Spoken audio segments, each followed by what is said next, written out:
No, I'm not going to do that. Don't I'm do recording. That. Oh, God, we'll be cancelled. We don't even have an audience and we'll be cancelled. Good God, man.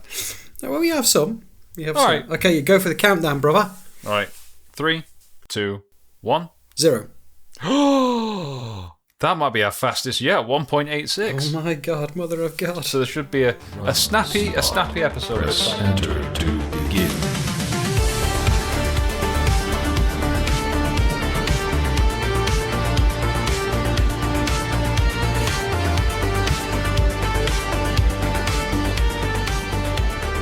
Good evening, ladies and gents, and welcome to CPOD, the Curse of the Enthusiast podcast. I'm your host, Dorian, and with me, as always, is Elliott. How are you, sir?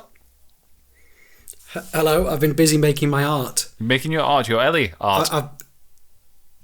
I've been in art gallery today, making some art, pictures, paintings. I'm not sure if I've ever seen any of your pictures. Have you drawn me something before? I know I've drawn you plenty of stuff, but I know that your handwriting's awful. I think I once. Sorry. Oh, and as soon as you put a pen in my hand, and it's dreadful. Yeah. Just if you want to just insult me somewhere else at the start, in any other way, that's fine. Just crack out. It's gonna be one of those sort of podcasts, is it? Right, here we go. I'll strap myself in. Yeah, no, I think I tried to draw Batman for you, and I'm pretty sure Noah could draw something better. Put it that way. Anything that Noah draws at this point is just considered abstract. No doubt someone would look at he's a 3-year-old, so he obviously can't draw anything, he can't write anything. Everything's just movement of the arm from the shoulder. And you just go, look, Daddy, I've done you this. And someone's going to go, yeah, no, it's a hamburger. It's transcendent. I like it. It speaks to me. It's just... It's transcendent. That tickled me so much. Because, someone somewhere has tried to make that a thing. Absolutely. Oh, dear. What have we been playing? Well, I'm going to be that really boring adult. And I'm going to say I've been working... All I can say is the last 2 weeks can go to hell. Oh, That's all I can say. I've had barely any time to play games at all. But I did complete Pocopia over the weekend after the park run. So that's done and dusted. Nice. How many hours did that take? So that's one down. I've had it about 40, I think. But I mean, a good 10 or 20 of it was me going and doing other bits. It wasn't kind of the game locking me in. It was me getting distracted. Right. So I think Nate the Great's going to be happy because I have played some Final Fantasy VII. We're all shocked. Nice. We're all shocked. About 7 hours in, I think. And then last night, more of a proof of concept. I wanted to test something. My handheld plays Escape from Tarkov with a keyboard and mouse, but it runs amazingly. So I spent the entire night downloading it, proof of concept, and then went to bed. What about you? Please tell me you've played something, because at least 50% of us needs to have done something. What have I been playing? I'm struggling at the moment to find something that I want to play on PS5. Now I know I've got games that I could be getting on with. I haven't really felt like any of it. So I'm still in early days for Hogwarts Legacy. I know that at some point I want to pick that up and give it a proper go. But also Nadia's challenged me to play Resident Evil 2 The Claire campaign, and I thought to myself, you're right, I've played Leon, but I've not played Claire. So I really want to get back into Resident Evil 2. I need to get back into Silent Hill 2 because I've still not finished it. And it's been that long since I've picked it up, I think I need to restart it. So I also started the Spyro Reignited trilogy on PS5. I got about 3/4 of the way through Spyro 1 and just stopped playing it. I don't know why. I think it's just at some point earlier this year I had too much going on at once. And now that I've got the Switch, I seem to be gravitating toward the Switch because everything else feels like a mission. But I just think to myself, you know what? I could do a little Animal Crossing before bed. Yeah, go on, just 5 minutes to chill. Half an hour later, I'm still trying to catch something other than a sea bass. I'm like, why are there no more fish, but there's so many empty slots? So, what's there's some tagline, isn't there, when he catches the sea bass, and it's just not funny by the time you've caught 300 of them? There's one for every different bug or every different species that you encounter. I think one of them's the most metal fish ever, and I can't remember what it was. And at first I appreciated that, but I'm like, Shut up. It's the black bass. It's the black bass. The black bass. That's it. Yeah, black bass. The most metal fish ever. And I'm like, it was mildly funny the first time. At that, but I've got to a point now where I'm onto my second house. So I've gone from tent to house to the first home improvement, as it were. I've got the museum, the Nook's Crannies there, and now Tom Nook is like, build bridges so that we can have more people come and live here. And I thought to myself, isn't this meant to be a deserted island?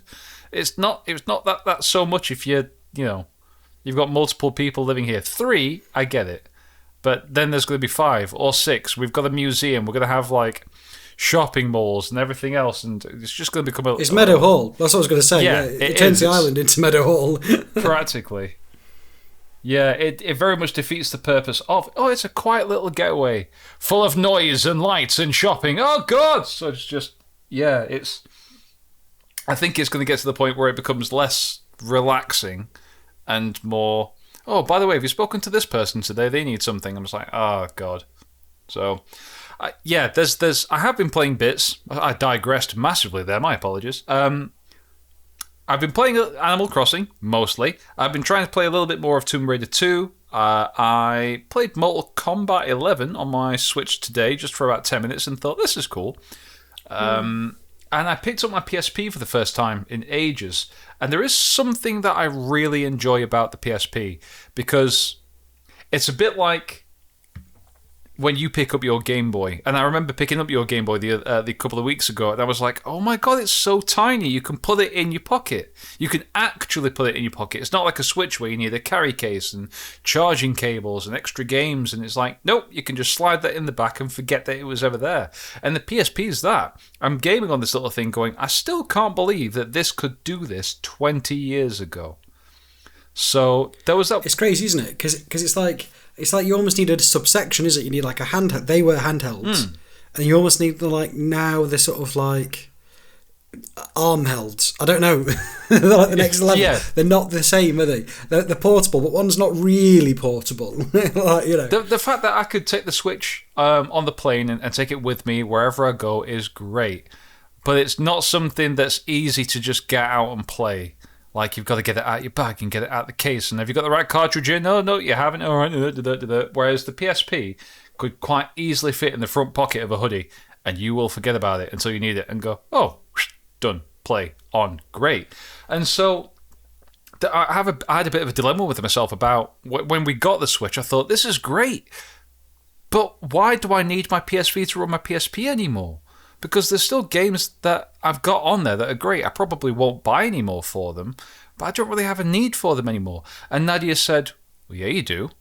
I said, well, what need do I have for them? I'm not going to take them both with me. I'm not going to take the Switch and the PSP, or the Switch and the PS Vita. And Nadia said, no, I'm going to take the Switch. You're going to take the PSP. And I went, this is why I'm marrying you. Yeah, I love that. Yeah. But also the thing is, you kind of you know how much I can dip from PC to console to handheld to Nintendo to. I mean, I mostly seem to gravitate around Nintendo generally, but yeah. It's quite nice to mix it up, because if you start to feel a bit bored of the Switch, or you then start playing, say, something like the PSP or the Vita, and for the first 5 days you'll love it, and then you start to get all the cramps, and you're like, I just need, and then you get the Switch back and you go, oh, that's nice. And then when you go back to one of the smaller handhelds, you go, oh, that smaller form factor's nice. Yeah. It's good to keep it fresh, mix it up. Yeah, that's a great way to think about it, because when you got everything on one console, I think that's one of the reasons why I kind of came away from the PS Vita, because I've hacked it and I play backups of games that I already own. Sorry. And the fact that I've got the PS Vita can do all that now, I'm like, it doesn't seem that exciting anymore. It can do everything. Oh, great. Right, so it's not really special anymore then, because it can't play just one particular type of game, which I get is annoying in the first place. But I don't know, the fact that the Vita could only play a particular type of games meant that you it's one of those. If you think about, if you've got a PS5 that can play PS4, 3, 2, and 1 games, you'll go, well, why do I need any of the other consoles then? But there's something That's exactly why we kept the Switch interesting 2, about, but got rid of the Switch 1. Yeah. But there's still something interesting about collecting for that specific console. Because all that media is still out there, and I don't know. It's the physical thing. I like having something physical in my hand, something that clicks and connects, and you've got to insert and then snap it on and then listen to it start up and all that. It's very nostalgic. Well, this kind of ties in. I'll quickly touch on. So we went to the Nottingham Retro Game Market. Oh yeah, I forgot about that. Now we've sold a lot of our collection because, to be quite honest with you, the Xbox, the Ally X, we're just going to call it that even because it's simpler. All right. That the emulation to play my games I own already, the backups, it's so good, especially with the various filters and things that you get. I think, well, for all of, because obviously Sony's not my like number one. No. For all those things, it's perfect for me. Because especially because we live somewhere quite small, we've not got a lot of space or storage, so that's perfect, and I'm just sticking with that now, moving forward. I mean, again, Gran Turismo 4 working with the direct drive wheel, crazy. But when it comes to Nintendo, no, I want OG hardware. Yeah. But when we were at the gaming market, we've reached a point we've got everything that we want. I think we got another 3D printed like stand for the Game Boy Color. Lauren bought another little Slowpoke plushy thing, but it's about the size of your palm. He's staring at me now, actually. And that's it. That's all we got. You know, so it's kind of weird how we're going in the other way slightly.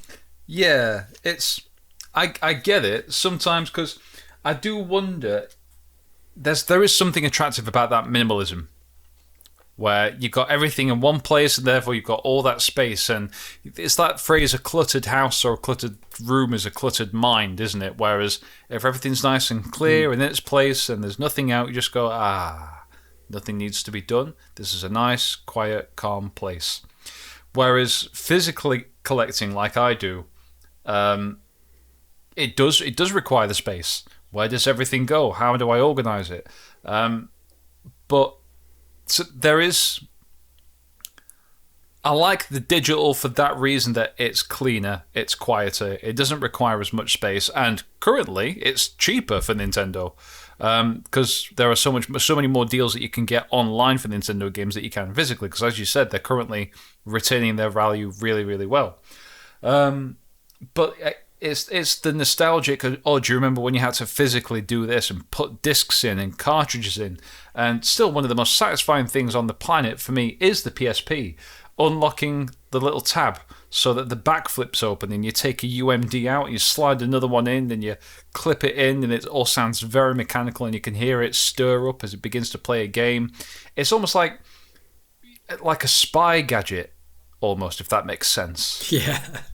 Yeah, it was great. Well, I think the UMD that kind of stands on its own. We've not really seen anything like that, and I think this kind of just leads us gently into the first topic. Yeah, So the topic that you've got for us today is the consoles with weird features, such as printers connecting and such. And I don't know how much I'm going to have to add to this, but we're just sticking on that. For me, the PSP, the weird feature kind of was the UMD. Because it was just so bizarre.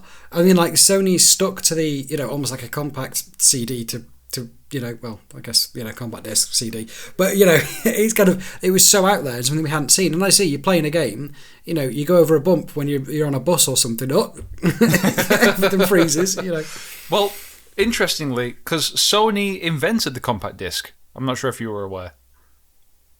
I was not aware. Yeah, so anything that's disc-based, that's Sony's invention. The floppy disk, obviously, not so much, but when it came to music, because Sony were a huge music company before they were a gaming company, which is why the PlayStation 1 had such a good DAC chip, because that's what Sony did.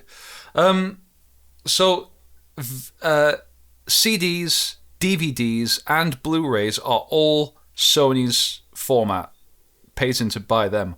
As were, of course, mini discs and UMDs. So it's kind of like they already knew what they had, they already knew what they were doing. It was just a case of, okay, how do we make this smaller? And then, of course, someone said, but how do we make it proprietary? To which, someone in R&D went, ooh, okay, I like that, yes. So, but the PSP had so much more than that. So when I had my original PSP, when I was about 16, 17, there was a little USB camera that you could attach to the top of it, and I filmed some of my first videos on that thing. But it also had, and this is a service that still runs, a little GPS chip antenna that you can insert into the top and turn your PSP into a sat-nav, a fully working sat-nav.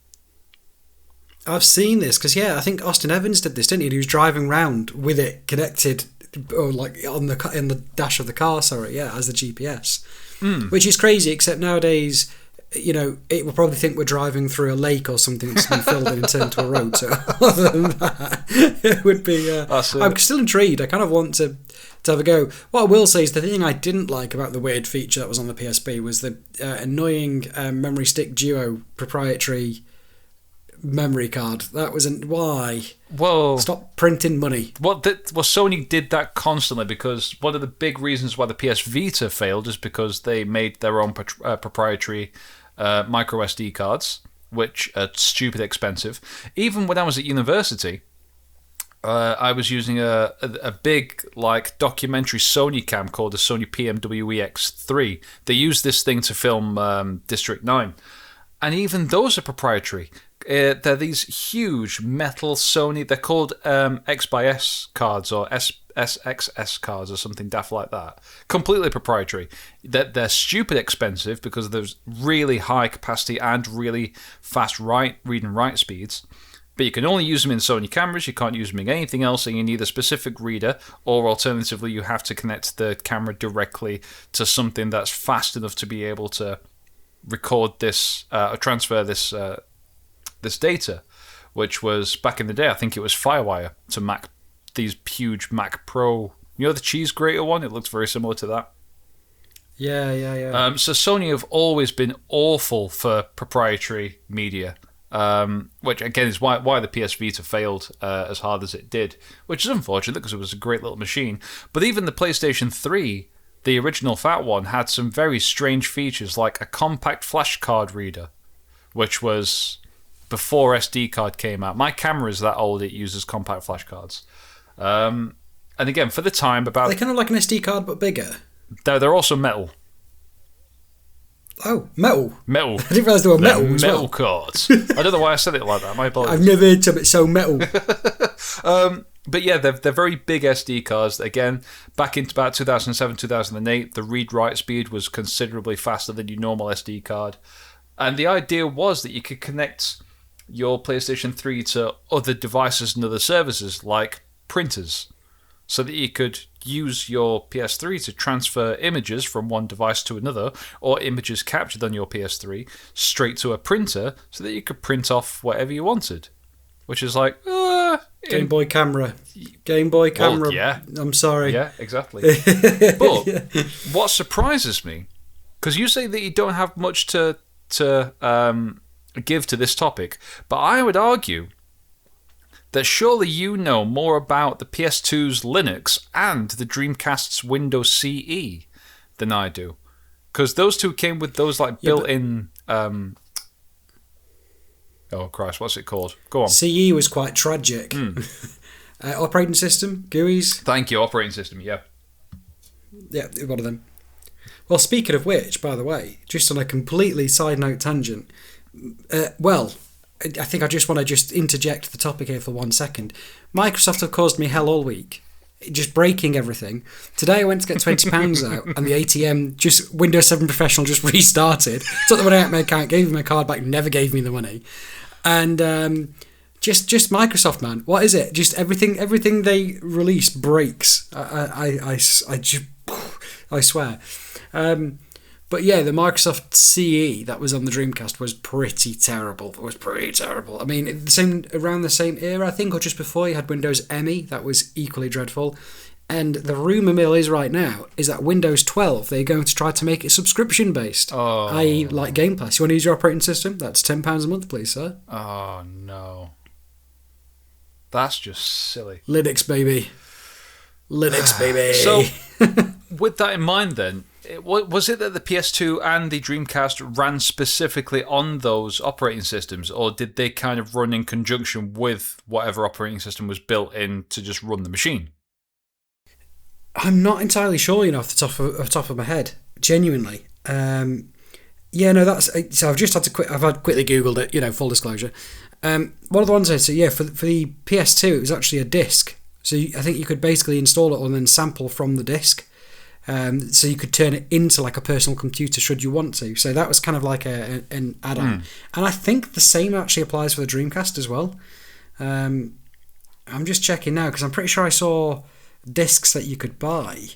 No, the other way, completely the other way.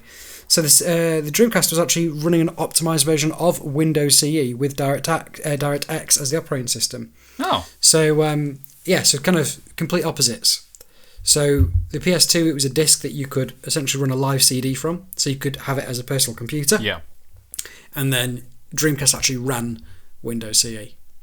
Very, very weird. So what was the bonus, as it were? What's the advantages of just running your games via CE? I suppose it just makes it more of a PC than it does anything else at that stage.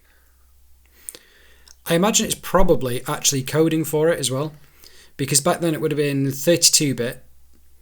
And yeah, as I say, I think if it's DirectX, then you can probably build the games and essentially port them across. So I think there was less kind of optimization and limitations. I think the idea for them is you were unlocking some of the power of the PC and probably reducing. If you think about it like this, I guess in a way, for the PlayStation, you need a dev kit, correct? Whereas for the Dreamcast, if you're building on Windows, just needs to run DirectX, your probably barrier to entry is lower. And as we all know, if you can get developers creating games for your system, it could be a successful system. So I'm guessing that was a route they took down. Potentially, yeah. Although I think it was at the time the Dreamcast, very much like the original Mega Drive, it had its own first-party games built specifically for it, but a lot of the games were ports of arcade games. You had your Crazy Taxi, your House of the Dead, Time Crisis, and loads of other stuff that... Because Sega was always primarily like an arcade-based company before they were a console company. So it kind of made sense for them to port all of their own software directly onto console for home use, and that's of course where the Mega Drive shined, as it were. So I wondered then how that all kind of tied together if they made this PC essentially that was easier to code for, but the majority of their games were actually ports of already established games that were out on arcade. Did it just essentially make that Dreamcast an emulator? Well, no, it wouldn't have made it an emulator. That's exactly what I was thinking of. I wonder if they could leverage some sort of emulation, because you could, of course, on Windows 98 and 95, I think you could switch between 8-bit and 16-bit in the graphics settings. I remember that as a kid. So I wonder if there's a way you could create almost like an emulation, or maybe even leverage MS-DOS, I don't know, but I think the Dreamcast was kind of beyond MS-DOS at that point, wasn't it? What year did the Dreamcast come out? Can you remember? I think it was about 1998, and it was huge because it surpassed the N64 and the PlayStation in terms of its graphics, how many polygons it could render at once. It was basically almost on par with the PS2 3 years before the PS2 came out. But at that point, because of the massive failure in sales and marketing that Sega Saturn was, they dug their own grave before they could get their next console out. And a lot of people say that the Dreamcast was a shame because it was a great console. It was just too little, too late. But there's also things like the controller as well. It's just bizarre. I mean, clever, really clever, but so bizarre. Like, you don't need... Why have you got... Was it the memory card that you could play some games on, I think? Well, yeah. However, you could play games in it, but it was also like a handheld heads-up display. So if you played...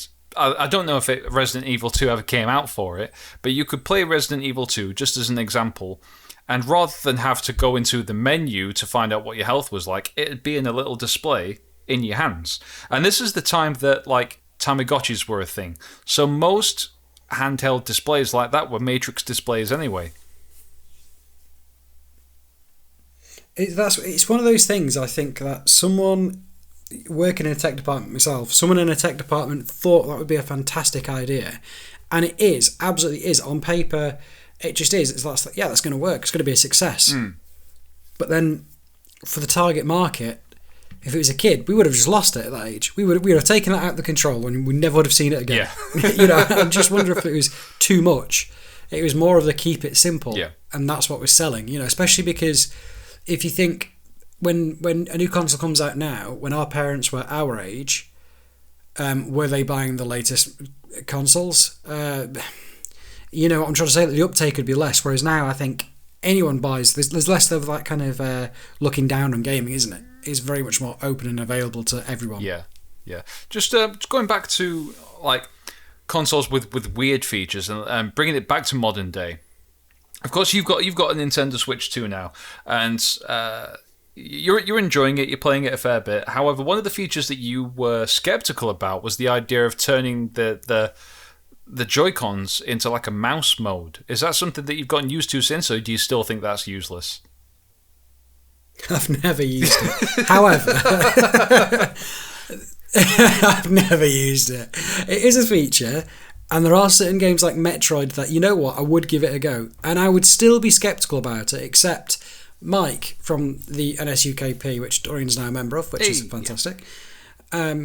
Mike, when we were having this discussion about the Switch 2 coming out, and I was quite disappointed. I was quite negative about the feature because I was saying, like, why do we need that?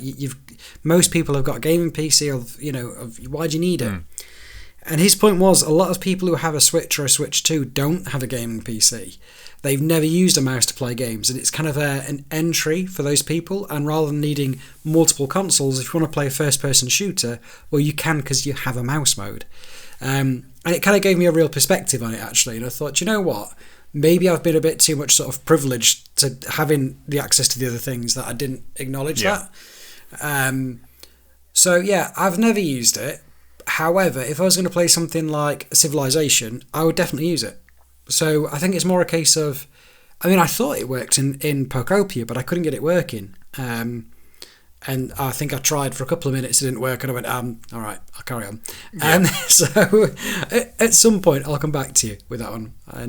But yeah, as I say, I can see there are certain games, like Civ, 2 Point Museum,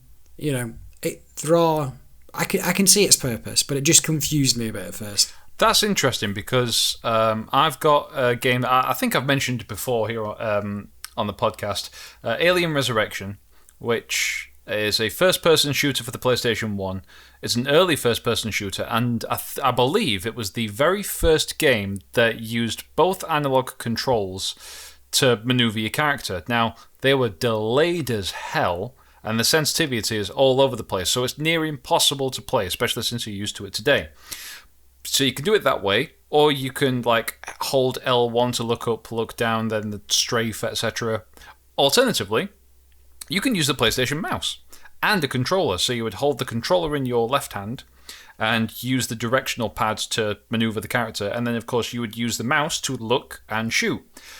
Now, obviously, any PC gamer back in the 90s would have been so used to that, having played Doom and then Quake, and then of course you've got Half-Life coming out, and all of that big first-person shooter boom roughly about 2000. So PC gamers were used to that. PlayStation gamers didn't know what to do. They were completely unused to this format of playing, and thought to themselves, how in the hell am I supposed to do this? I've got 2 controllers. Why do I need 2 controllers to be able to play just one game? But this was years ago. I remember you came over and we tried it, because I didn't think it could do that until we looked it up. And it just felt so natural to us because we were naturally PC gamers. We were going, oh God, this is so responsive. It feels so good to play. And I've wanted to play like that ever since, but it's just awkward to set up in front of a CRT with a Calyx in front of it. I need a small desk in front of me to be able to sort of sit the old mouse bat. And it's a rollerball as well, which just feels awkward today, doesn't it? Classic. Yeah. The classic. But...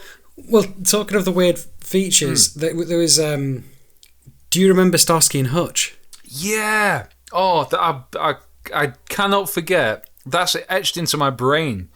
The way that blew your mind when we suggested, I wonder if that's like compatible, and we went, oh, is it? Yeah, because we were playing both with the controller, weren't we? So I was driving and you were shooting the signs, and you kind of worked together. And then and I think I went, oh, would it be good if the light gun was compatible? And you're like, well, let's try it. Let's see if it is. And we plugged it in, and it was like, as soon as I think you pulled the trigger, it made the ka-chow noise, and we were like, oh my god. You were so happy.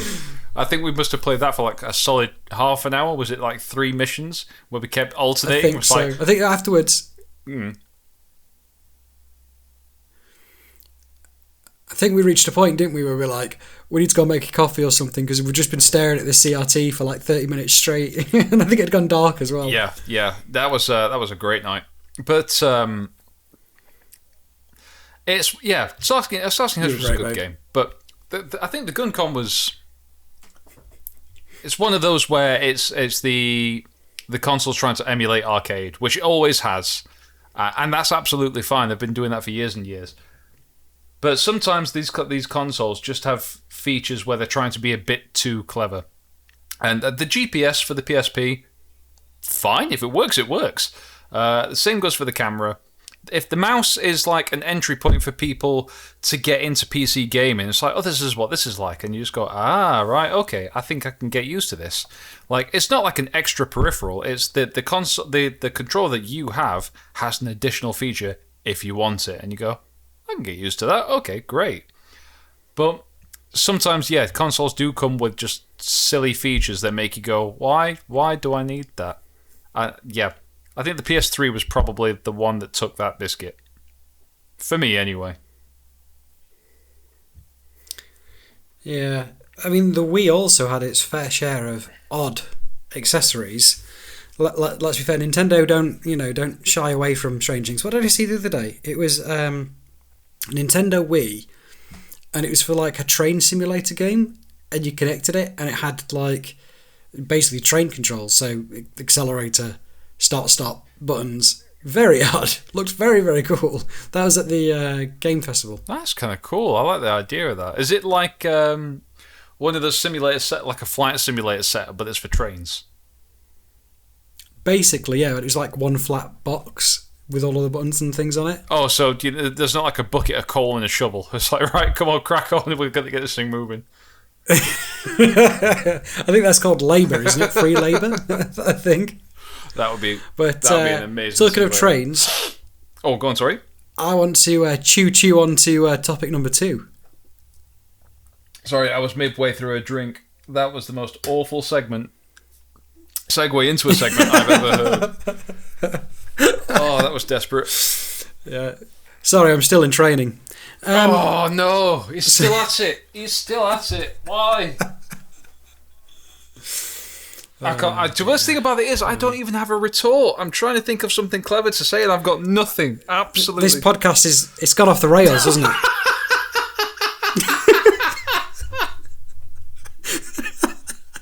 I give up. I'm done.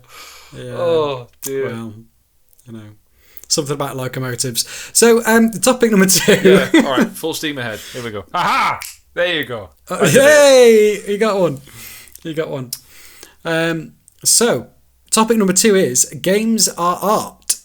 So, this is a powerful one. I was quite happy when I read that you came up with this topic. Because Dear Esther holds such a special place in my heart. And I also know that Rob Pearson from PlayStation Access is very keen on games like this. It's the concept that games don't have to be 30, 40 hours. They don't have to be online. They can be short narrative stories or, sometimes not even stories themselves, but just connect with the player in basically like a kind of like an interactive movie. Yeah. But these are games that actually leave you with some real emotion,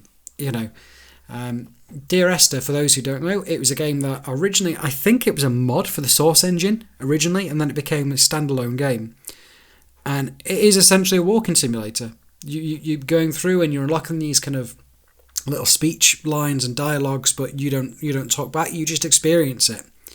And if you've ever visited the sort of Cornish coast, it's basically that. And the story is as you unlock it, you're trying to work out what's going on, and it becomes quite moving. And it's like the best way I could describe it is like reading a really good book. That's probably one of the most 30-year-old statements I'll ever make.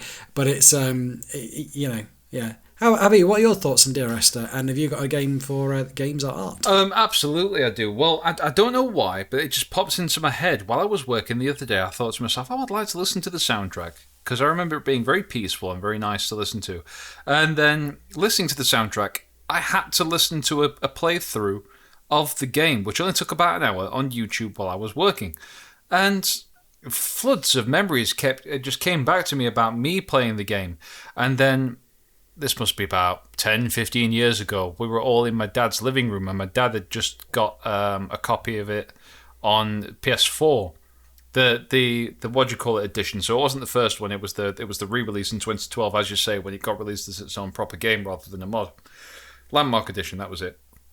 And I don't know why. There was myself, there was my stepmom, my dad was playing it, and then my two little sisters, who must have been 8 and 10 at the time, who were just mesmerised by it. Oh, what do you do in this game? You don't do anything. Oh, what's it about? Oh, this person just talks. What does he talk about?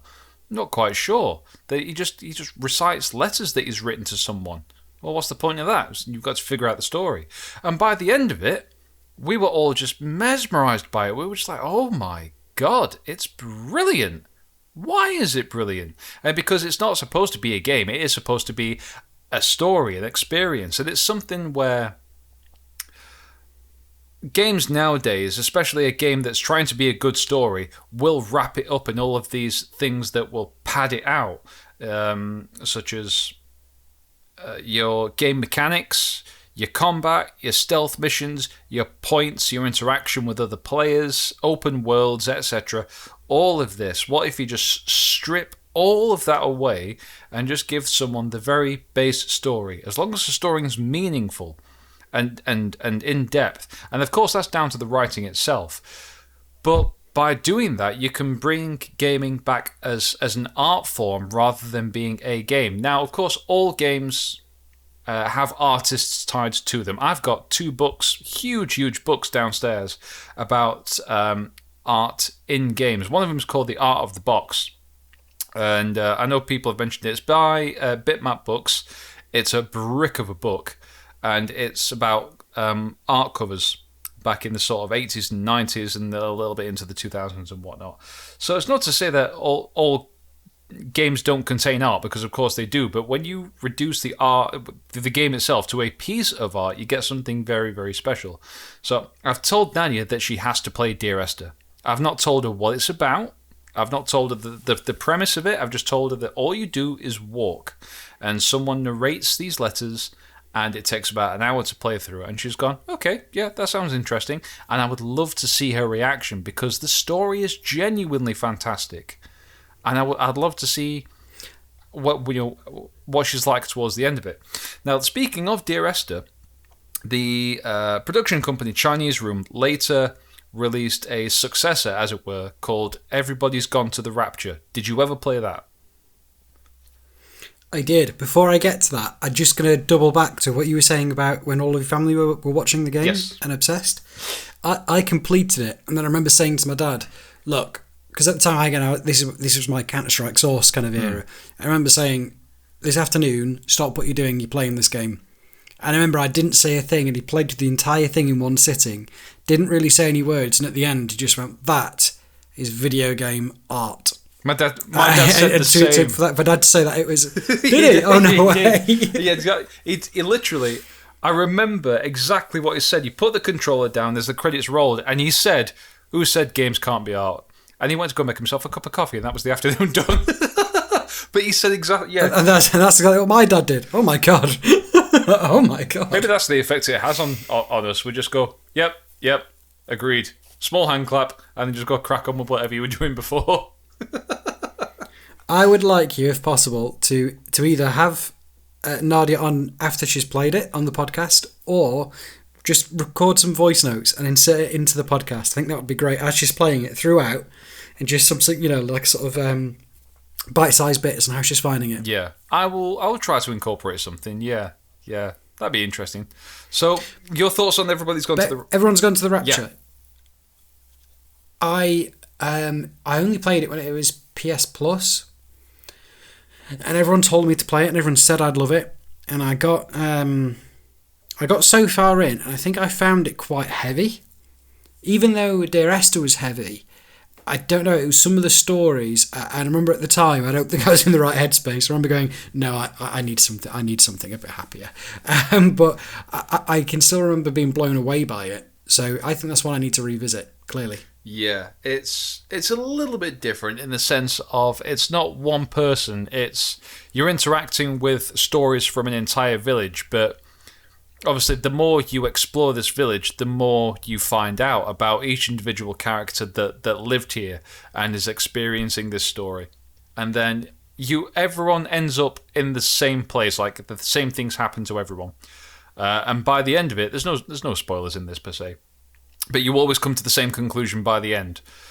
But despite the fact that you've always come to the same conclusion, you still get more out of it by exploring more, and by exploring more you find out more. Even though you get to the same ending, you're just like, okay, so this is what happens to your person A and person B, and person C and D were living this life, whereas person E and F were doing something else. But despite all of these different people living their independent lives, the same things happens to everyone. So you kind of connect with more people before you get towards the end of your journey, I guess.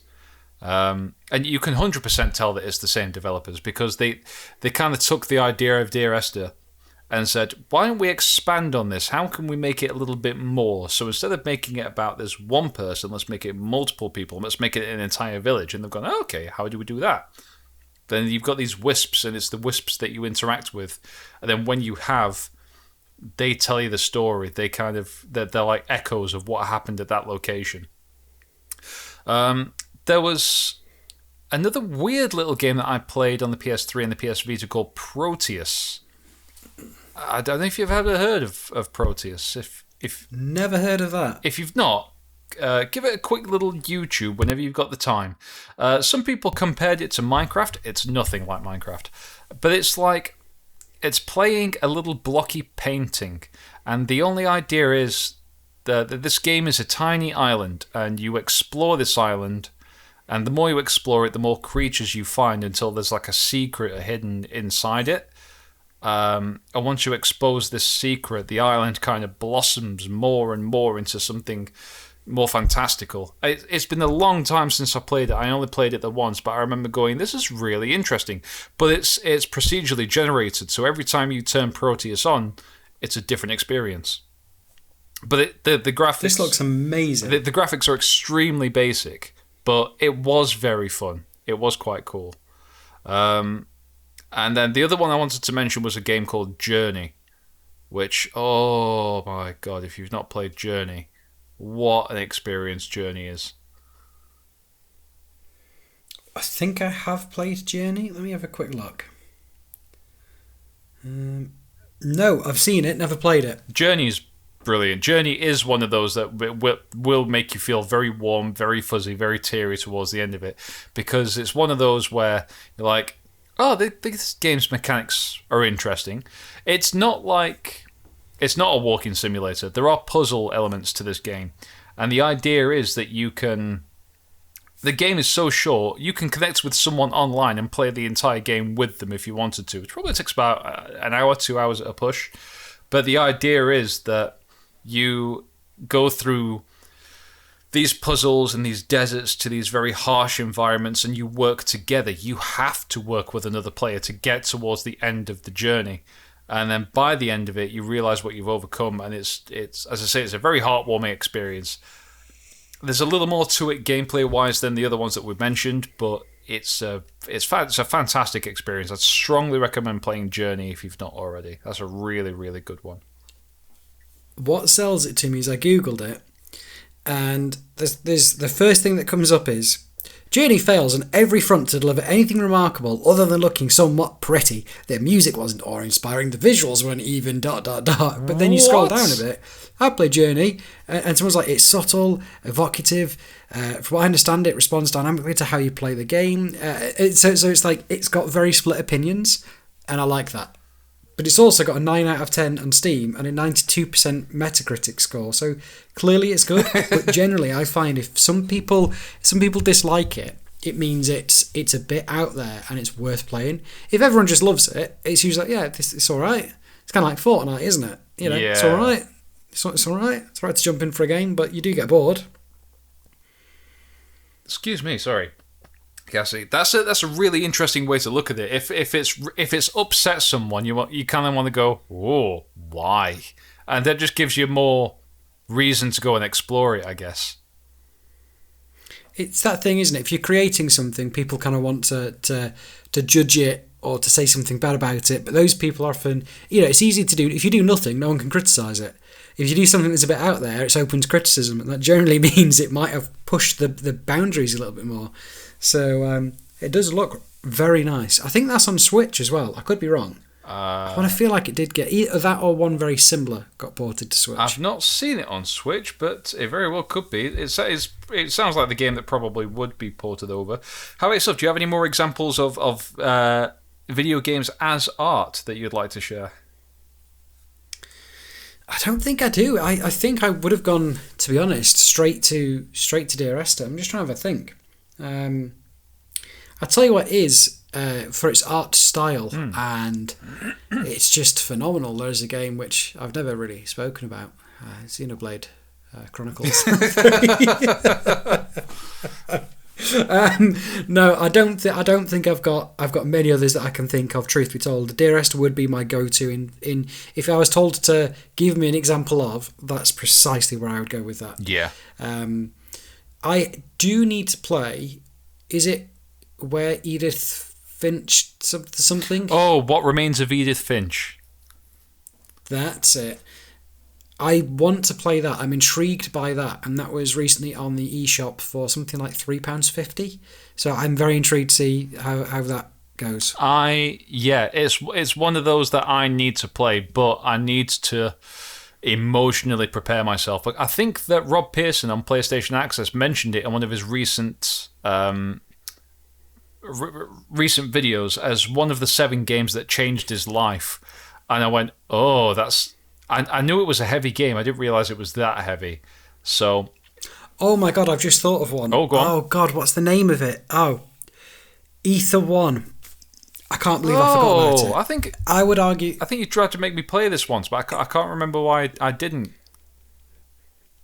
I genuinely, yeah, Ether 1. Genuinely, I think this actually blows Dear Esther out the water. Really? I'm sorry, I do. Whoa!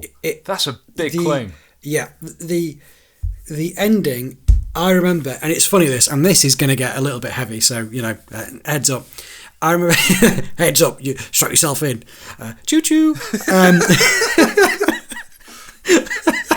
So I remember it was a particularly unhappy time in my life. It was my birthday, everything were a bit miserable, and I played this game. Again, I hadn't done anything. I'd stayed inside. It came up on. It was one of the PS Plus games, and played it on PlayStation 4. And the ending was so heart-wrenching.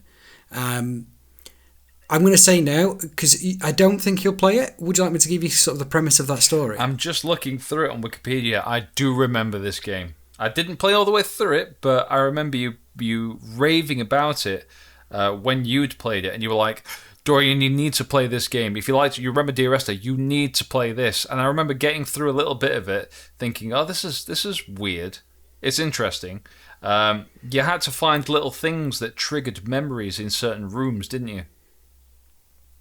Yeah. So I'm going to give you. So spoiler alert: if you've not played this game, Ether 1, if you don't want to, I say stop listening now. And skip through on your platform of choice where it says we begin Snoozy Explain.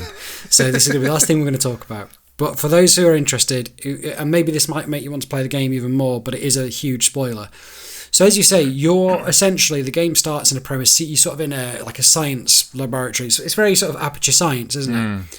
And you kind of strap yourself into the seat in this facility, and you're going through memories. So everything that you're doing, you're going through these memories, and you're trying to find the source of the dementia, basically. So you'll find a big crystal, and that's what's causing this memory to be lost. So you're going in to these people's memories and eradicating the poison, basically, so they can remember. And you go through this, and you're going through old mines. And obviously, myself and Dorian our first jobs were tour guides in old mines. So it's kind of very, very heavy and quite amazing to be going through that. It turns out at the end, there are 2 endings to the game. Once you've done various puzzles that you definitely need walkthroughs for, because some of them get really complicated. And essentially, it turns out you are you're one of 2 things. You end up either you're actually in a care home, and the entire time you have dementia, and you're walking around this care home finding items that they've put in your room, things like your dad's old miner's lamp. So when you're on that level and you're going through the memory and eradicating the dementia, you're not. You are playing the character who has dementia, and you're just walking around this hotel room, and these memories are coming back to you, and it's oh man, it's a tearjerker. It really is. And the 2 endings are, one of them is you just sort of start to forget everything, and your son visits you, and it's quite a sad ending. And then the second ending, which I think you have to do quite a few specific steps. I think you have to collect everything that you kind of normally wouldn't in the game, because it's quite difficult to get. Is you actually managed to cure it. This found a cure, and you end up going home with your son, basically fully recovered. So it's such a heavy game, but just, oh my god, I can't believe it took me that long to remember it in regards to games that are, because that is just, I've never played anything like it. I'm not sure I ever will. Yeah, that's a great example. Again, one of those where everything's been kind of torn out of it. There's no big gameplay mechanics. There's one mechanic, and someone's given you a story tied to that mechanic and said, right, go experience that. And it's a really well-written story. Love stuff like that. The good thing about it... Go on, sorry. Well, yeah, the good thing about it as well is... Well, when you're going through these mines, they've got the kind of Cornwall area, so a bit like Dear Esther, but rather than being coastal, you're like... Well, it is coastal, because you anyway, you basically, before you're going down the old mines and things, they've got all of the scenery, so it looks exactly like Cornwall. When I go there, I think of both of these 2 games. Yeah. But also, they've made the puzzles so infuriatingly hard that in spots where you should be emotional in the game, you're like, I would be sad, but I'm too angry. Why won't this work? It kind of is quite a good balance to take you out of the emotion and allow you to sort of realise it's a game. But that's when they get you off guard, isn't it? That's when they catch you off guard. You're thinking, about this puzzle, and boom, it gets you with something emotional. So, but yeah. Do you have any other offerings, should I say, Dorian, before we dip into Snoozy Explain? I tell you what, I'm excited for Snoozy Explain, because I got so riled up last week for it. Not expecting that what actually happened, and then when I finally got it, I was over the moon. So when you put it into today's plan, I was just like, yes, we get to do it again. I cannot wait. So sail me down your chocolate river of Snoozy Explain, please. Excellent.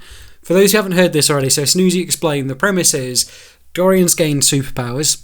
He's flown from Sheffield to my address, which is, somewhere in the East Midlands. He's burst through the windows, and it's about 2, 3 a.m. I'm not really with it, and I'm going to read out these 5 prompts. For each prompt, Dorian has 1 guess. So 5 prompts, 5 guesses. We're going to have a running score on this. So far it's 1 to Dorian, and it's 0-0 to me. So Dorian is in the lead. Hey. Are you ready? I am ready. I've got no idea what to expect, but given what happened last week, I get it now. So don't read too much into it. This is harder. Oh, great. Okay. This is harder. Right. I've gone for a harder one because I thought, right, I'll try to always balance it. Each week, if you get it, the next one will be harder. If you fail, the next week will be easier. So, here we go. Okay, I'm ready. Prompt 1. There's this place, you can put loads of them, but it's difficult. Cryptic as hell. What does that even mean? They get less cryptic as it goes on. All right, just run that by me again, sorry. There's like this place, you can put loads of them, but in this instance, it's really difficult. Can I just say, that's quite the sentence to get out without stuttering or murmuring at 2 a.m. while you're still half asleep. Sorry. There's like this place, you can put loads of them, but it's difficult. Yeah. How's that? That sounds more like one of Nadia's fever dreams. That's great. I like it. Okay, excellent. We're back on that. Loads of them. Put in this place, but it's rather difficult. Put them in one place.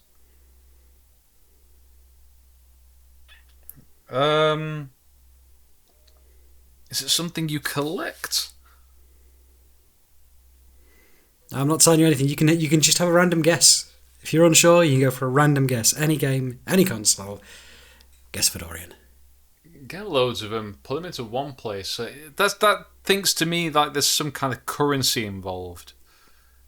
I'm going to go Animal Crossing because you collect coins and there's loads of coins in loads of different places because you can find them either in if you dig something up, if you go and sell stuff to Tom Nook or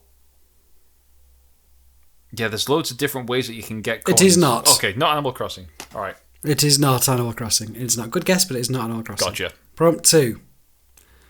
Stop that phone from ringing. Prompt 2. Stop that phone from ringing. No. Prompt 2 with some actual pronunciation. Stop that phone from ringing.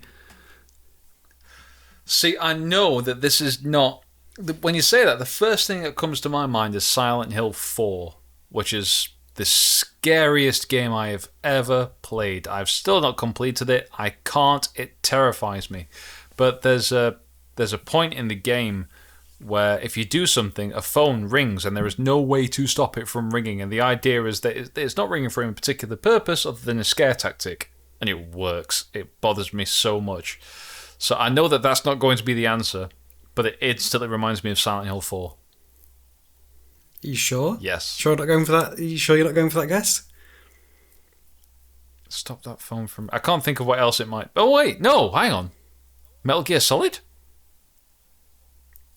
Oh, you scared me there. I thought you had it. No, it's not Metal Gear Solid. Good guess. Okay, again, these are going to get slightly less cryptic as they go on. So prompt 3. I'm waking up at this point because you've already asked me like a few things at 3 a.m. So here's prompt 3. Well, you couldn't in 1. In 2 you could. And in 3 you could. But most people preferred those rival games. Do you know what I mean? So prompt 3 is... Well, you couldn't in 1.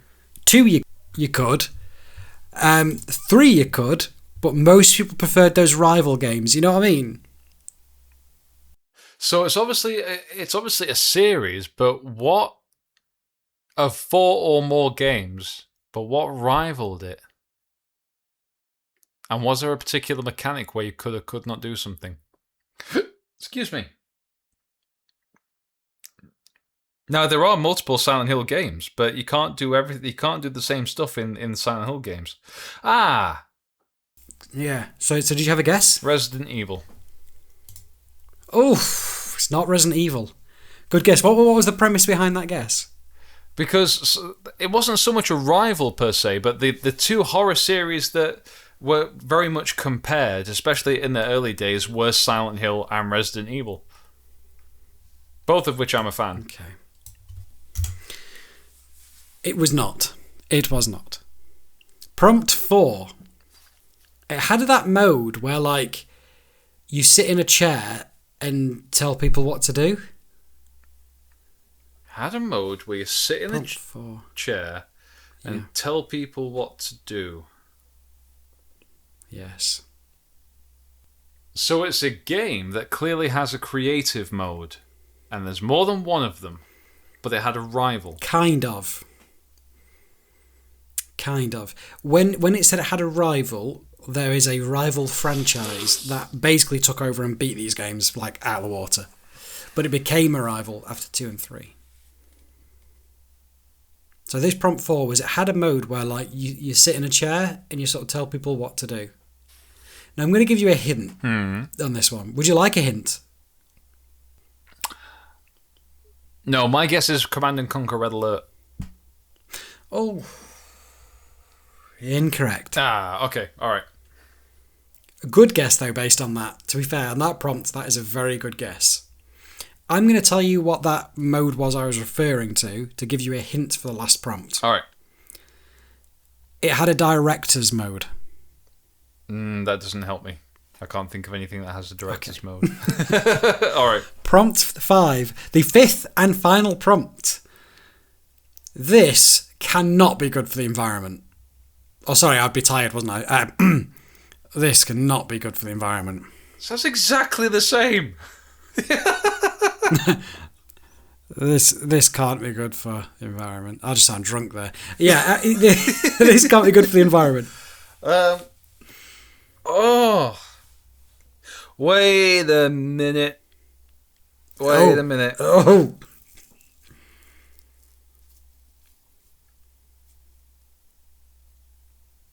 Is it Gran Turismo? Okay. It's not Gran Turismo. Oh, no. It's not Gran Turismo, but what I'm going to do is I'm going to send you in Discord now. I've sent you all of the prompts, okay? All right. Excuse the prior message, that's when my microphone was having issues and I was frustrated. So the prompts here. Okay, so I'm going to give you, because now, I'm going to take that as we're 1-1. We're 1-1 now, we're 1-1. But I want to give you the opportunity to guess the game because you do know it and god damn you'll kick yourself. But this has been more cryptic, this has been harder, so, okay. Full respect to you. Prompt 1 was actually the first training level in the game. There's Prompt 2. Okay. Sorry. No, I was just reading through it. There's like this place that you can put loads of them, but it's difficult. That's the training level. Okay. Yes. Prompt 2, that was actually how you accepted the missions in the game. So stop that phone from ringing, prompt 2. Right. That's how you accepted the missions in the game. 3 was referring to the ability to walk around. Because you couldn't in the first one, in the second one you could, and in the third you could, but by the third most people preferred the rival games. Prompt 4 was... No! No! Go on, what do you think it is? Oh, it's Grand Theft Auto. It's not Grand Theft Auto, What? no. It's not Grand Theft Auto. That was the rival games that took over. So by the third, which had Grand Theft Auto not been a thing, would have done exceptionally well. But yeah, it's not that. You're on the right lines. It's not Saints Row. Oh, no, wait. No, he's it's not talking about Saints Row. Driver. Yes, it was Driver. Oh. There's like this place you can put loads of them, but it's difficult. It was the car park level. It was absolutely savage difficulty. Yeah. The second one, Stop the Phone from Ringing. It was the phone where you accepted all the missions. The third one was referring to being able to get out of the car and walk. Well, you couldn't in 1, 2 you could, and 3 you could, but at that point most people preferred the rival games. 4 had the mode where you could sit in a chair, tell people what to do. That's the director's mode. And prompt 5, this cannot be good for the environment because most of the cars in it were from the 70s. They all had big V8 American engines and things. So hence the 5 prompts. I hope that wasn't too difficult, but next week's will be a bit easier. That is infuriating. That's really annoyed me. Because I didn't play much of Driver, unfortunately. Oh, damn, I thought you did. Well, Lauren said, are you sure he'll get that? And I went, yeah, he's played loads of it. No, I've not. And the reason being is because I never made it past that first training level. So, based on that, all I did was just go into director's mode and fly cars off the top, the top hill. Because the mechanics in that game, the physics were broken. So me and my sister Neve would just spend about half an hour in director's mode getting this black car to drive off the top of this hill with police cars chasing behind it, and they would all just bounce on top of each other and launch ridiculous into the air, into the stratosphere, and we would find it hilarious. And then I know that there was 3 games, and I remember that in the second one, there was the option to get out of the car, but I'd never played the second or the third. And the third came out on the PS3, PS2? Oh, I think it did come out on I want to say PS2, because I played a lot of it. I think it was on Xbox and PS2, the first Xbox and PS2. I really enjoyed that game. I actually really enjoyed Driver 3, but again, when you compared it to GTA, it just fell flat, unfortunately. Then I think they made some Driver San Francisco, then Parallel Lines, and I found that they were shadows of the former selves. But yeah. So hang on, it was a good effort. I'm just looking. There's actually quite a few Driver games. So that you had Driver 1, 2, and 3. Then, there was Parallel Lines, Driver 76, Driver San Francisco, and then Driver Renegade 3D, which came out for the 3DS. It was quite poorly received. Most of them were. I think they were piggybacking on the back of a good franchise, and just, it's a shame, because I loved the first two, and three, actually. So, but yes. Yeah. There we have it. Snoozy Explain, we are 1-1, my friend. We are 1-1. 1-1, that is fair. I'm going to pick a game next week that you definitely have played. Okay, alright, sounds good. But if it's Legacy of Kain, then I'm fairly confident that I will smack that out the park. No worries. Maybe I will do that as a double bluff. Well. I'm going to be racking my brain now. I'm going to be trying to think of, right, what could he possibly come up with next week to try and foil me again? But considering it's going to be a little bit easier, I think, well, considering for a car park, there's this place you can put loads of them, but it's difficult. I mean, I still think I can make it cryptic enough. What was, just as a last note before we end the cast, I remember the list, because it was do a 360, do a 180, and then there was one manoeuvre. Slalom. A what? There was the slalom you had to do, so you had to hold down circle, which made it like drift. It was like just dumping the accelerator, because they're all automatic. And you had to do it was like a figure of 8 through the slalom, through the posts. And that was the one that was just incredibly difficult. I think that's the one that I never got, because I was like, I don't even know what that is. If I don't know what it is, how am I supposed to do it? Yep. And there was no internet. There was no Google. You couldn't go, what is a slalom? Yeah. I think the last time I played that game, I must have been 15, 16 years old. I was in secondary school. I was nearing the end of secondary school. I know that much. So it was 20 years ago. What? Driver 1? Driver 1, yeah. Oh my God. What? I remember being in primary school and sat at my gran and grandpa's house. Literally, because I remember my dad beat that car park level and we thought he was a hero at that point. So there you go. There's the age difference. I was just a wee little lad, and you were 40 and paying towards your pension, I think. Next podcast will be done alone, because me and Elliott are no longer friends if he keeps just like whack-a-mole joke. Don't you know about? Oh, dear. Oh, for God's sake.